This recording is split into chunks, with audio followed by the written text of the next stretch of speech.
Muy buenas tardes, bienvenidas y bienvenidos a Rompiendo Esquemas. En esta oportunidad nos encontramos con el destacado infectólogo, investigador de la Universidad Cayetano Heredia, Eduardo Botuso. Muy buenas tardes y muchas gracias por la invitación. Sí, podemos, como hemos conversado antes, hablar un poco de esta epidemia que nos parece importante reflexionarla, sobre todo en los usuarios de esta cadena de comunicación. Como todos hemos visto, estamos sufriendo un impacto notable en todo el mundo y el Perú no es una excepción. Que se ha hecho una, una diseminación por vía respiratoria de manera muy rápida, donde lamentablemente el Perú, dentro de América Latina, junto con Brasil, han sido los países que más han sufrido esta situación, teniendo un número muy elevado diariamente de casos nuevos y de casos fallecidos.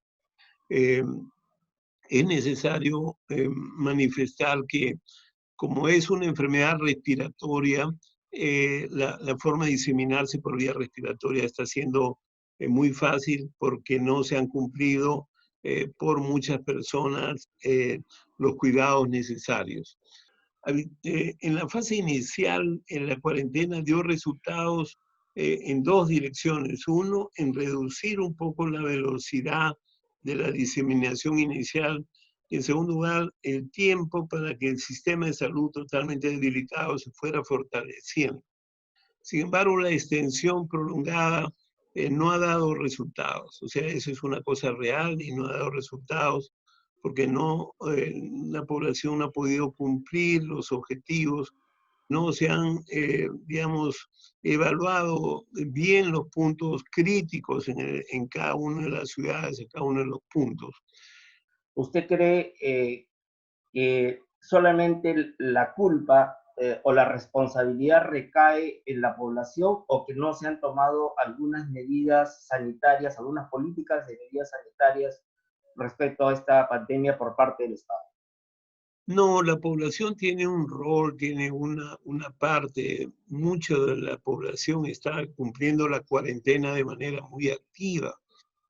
Obviamente que hay problemas sociales que no corresponden a esta situación, sino a todo el histórico del Perú de los últimos 50, 100 Así años. es, así es. La salud y la educación han sido las cenicientas de los presupuestos, y entonces ha sido un sistema de salud debilitado, un sistema educativo muy debilitado, etcétera. Y finalmente tenemos la situación de que las estructuras administrativas no han sido eficientes, es decir, se dice, se compró los reactivos, pero no llegaron, no estaban en su sitio, se compraron las mascarillas y como efecto, como ustedes han visto, lamentablemente hay ciudades, en Loreto, por ejemplo, hay más de 60 médicos afectados y han fallecido 11 de ellos, o sea, no estamos hablando de una cosa simple, ha habido una tremenda falta en responder con rapidez a una situación de emergencia. O sea, no ha habido,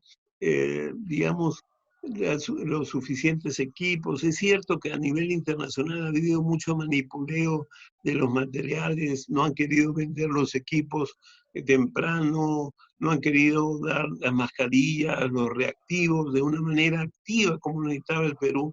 Y eso ha sido una responsabilidad primero administrativa y también de las relaciones internacionales. Pero es cierto que la administración del Estado en el Perú se ha visto claramente presente en que no podemos responder a una pandemia con una estructura burocrática densa, etcétera. O sea, hay una parte de eso. Hay una segunda parte que yo creo que es más importante, es que la vigilancia tiene que ser una vigilancia que nos oriente hacia dónde están pasando los problemas.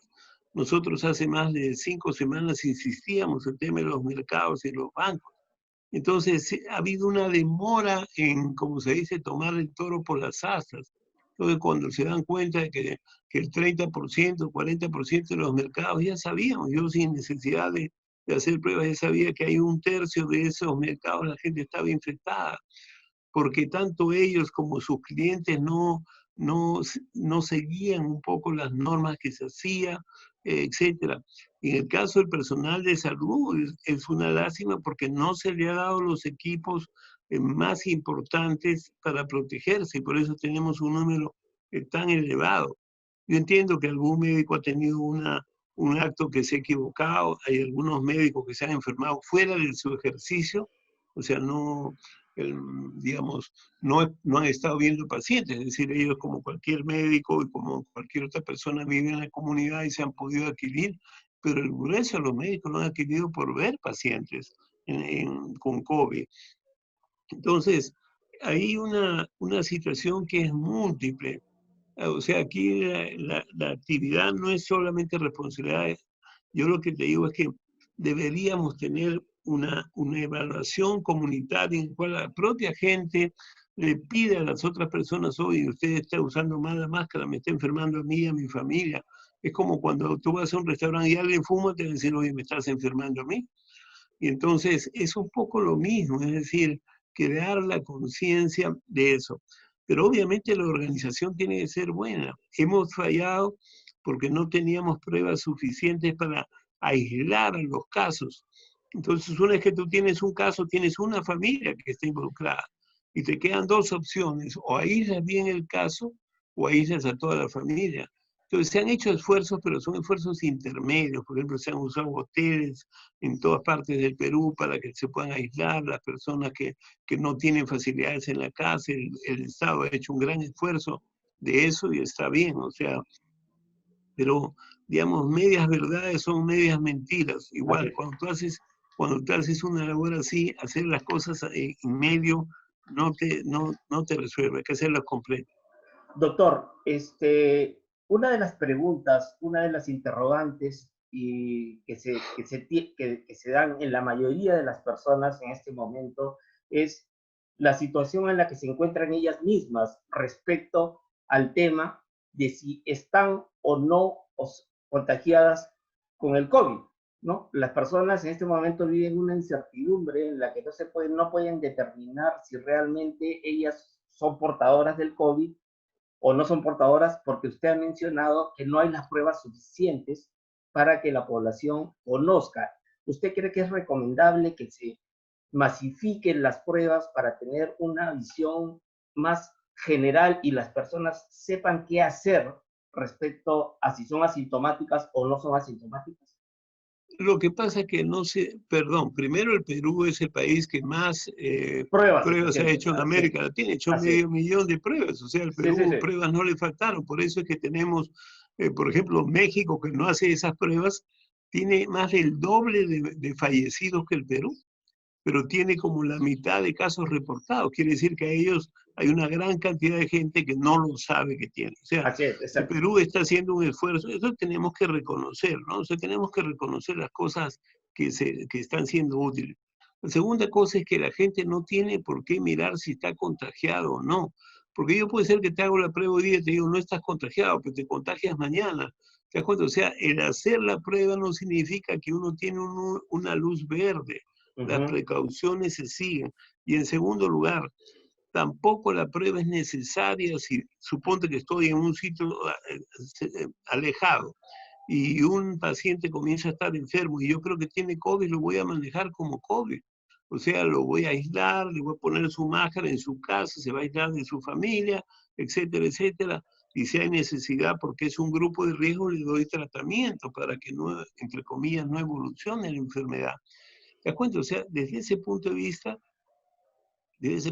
es fundamental,